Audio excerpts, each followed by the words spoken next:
का मैकेनिज्म।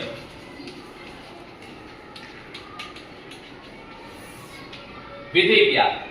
श्वसन, एक ऐसी प्रक्रिया जिसमें हम ऑक्सीजन युक्त वायु को अपने नास द्वार से फेफड़ों तक लेके जाते हैं। ठीक है, इस प्रक्रिया को हम बोलते हैं इंस्पिरेशन। क्या बोलते हैं? इंस्पिरेशन। इंस्पिरेशन। हिंदी में इसे बोलते हैं अंतःश्वसन।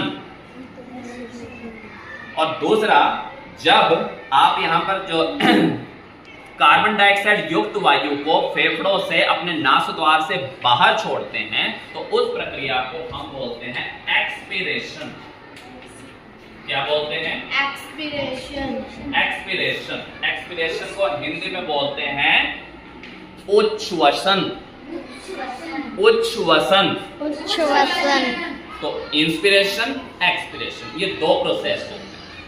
अब इन दो प्रोसेस के चलने के लिए हमारे फेफड़ों में एक प्रक्रिया का होना बहुत ही ज्यादा जरूरी है, जिसको हम बोलते हैं प्रेशर ग्रेडियंट।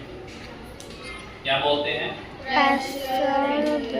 प्रेशर ग्रेडियंट क्या होता है? हमारे बाहर जो एटमॉस्फेयर का जो प्रेशर होता है, प्रेशर समझते हैं? वायु का दाब, वायुमंडलीय जो दाब होता है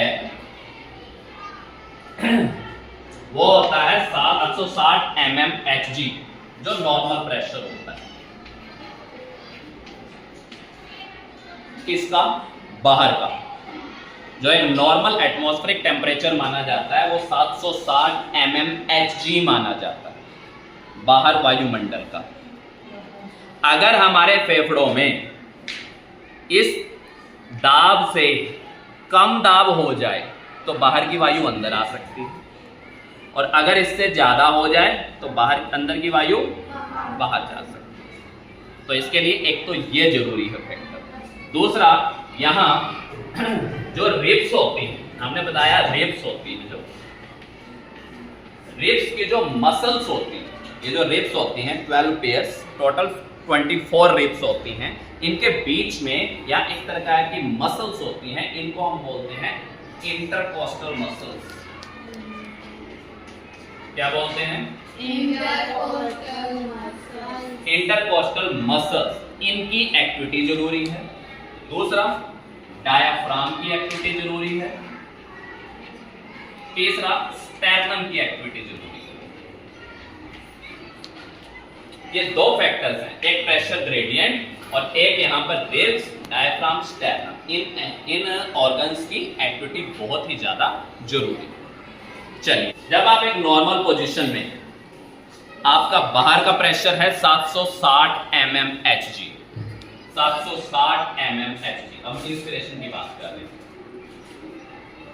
जैसे ही आपने सांस ली, सभी लोग, तो जैसे ही सांस लेते हैं, ये जो थोरेसिक चैम्बर होता है ये ऊपर की तरफ आ गया, आ गया। जो थोरेसिक चैम्बर है ये फूल जाता है, बढ़ जाता है। इस पर ये जो डायफ्राम था, जो कि इस तरह से कर्व्ड था, ये नीचे की तरफ आ जाता है। ये फ्लैट होने के कारण ये नीचे की तरफ आ गया। ये जो डायफ्राम है ये नीचे की तरफ आ गया। थोरेसिक चैम्बर खुल गया, ये नीचे की तरफ आ गया।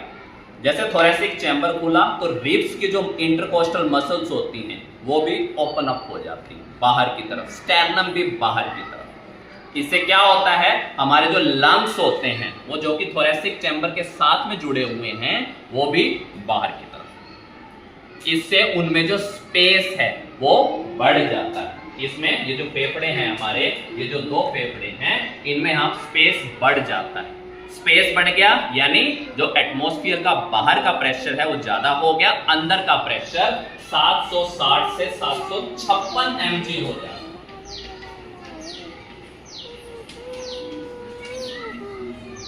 जैसे ही यहां पर ये प्रेशर ग्रेडियंट पैदा होता है, बाहर की वायु आपके फेफड़ों में आसानी से आ सकती है।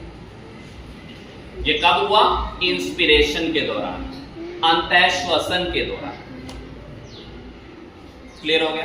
Yes sir. वायु अंदर कैसे आई फेफड़ों में, क्लियर हो गया? अब आती है एक्सपीरेशन पर। एक्सपीरेशन यहां जो प्रेशर है वो अब बन गया 756 mg, 756 mmHg। ठीक है। इसके बाद जब आप यहां पर जो होता है अब रिलैक्स होते हो,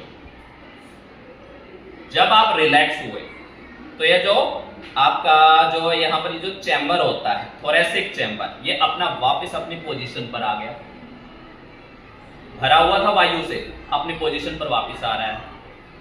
जो ये डायफ्राम है जो कि यहां पर जो है कॉन्ट्रैक्ट हो गया था, थोड़ा और पास से दिखाओ, ये जो कॉन्ट्रैक्ट हो गया था ये दोबारा से कर्व्ड हो जाता है। ठीक है। ये दोबारा से यहां पर ये ऊपर की तरफ फिर से चला जाता है। डायफ्राम ऊपर चला गया, थोरेसिक चैम्बर बंद हो गया। इससे फेफड़े सिकुड़ जाएंगे।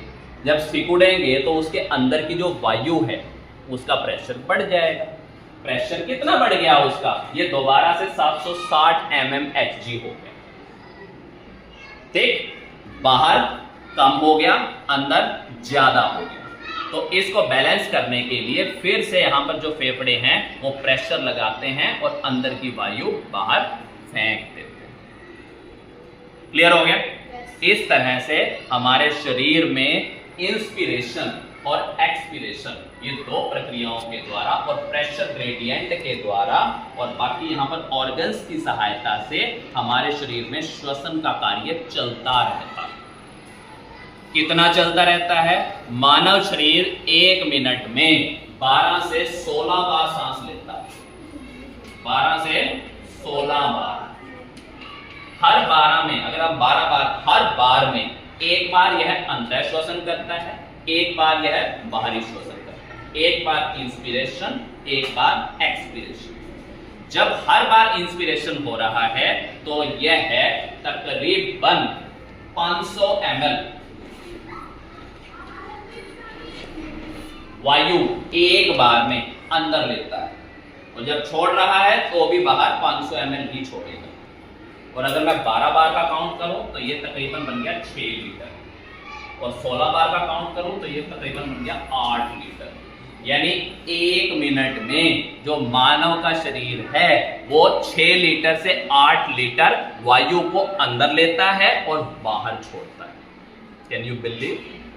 कितना इंपॉर्टेंट कार्य हमारा जो श्वसन तंत्र है, हमारे जो फेफड़े हैं वो कर रहे हैं। तो ये हमारे लिए एक वरदान है और हमें चाहिए कि हम इनका पूरी तरह से ध्यान रखें। धन्यवाद।